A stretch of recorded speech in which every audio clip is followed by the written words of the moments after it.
আচ্ছা আমার গলার সিঁড়ি এই মুহূর্তে আমরা এসেছিলাম জামিয়ায়, আমরা এখান থেকে এখন মাদ্রাসায় ফিরছি।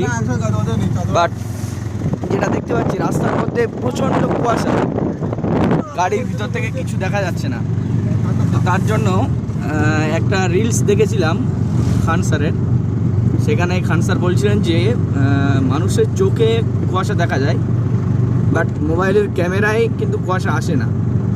তার জন্য আমরা সেই এক্সপেরিমেন্টটা করলাম। এখন আমরা কিন্তু খালি চোখে কিছু দেখতে পাচ্ছি না, বাট যখনই ক্যামেরাটা চালু করলাম আমরা কিন্তু 70% ক্লিয়ারেন্স ভালোভাবে দেখতে পাচ্ছি। হ্যাঁ, রিয়েলি বিশ্বাস করুন, আমরা খালি চোখে কিন্তু যতটা ক্লিয়ার দেখছি, বাট ক্যামেরা দেওয়ার পরে তার থেকে 70% বেটার আমরা ভিউটা পাচ্ছি। এটা কেন হচ্ছে আমি সঠিক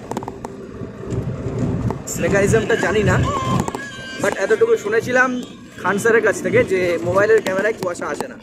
সেটাই ট্রাই করলাম এবং অ্যাবসলিউটলি ট্রিকটা কাজ করে। আপনারাও ট্রাই করতে পারেন।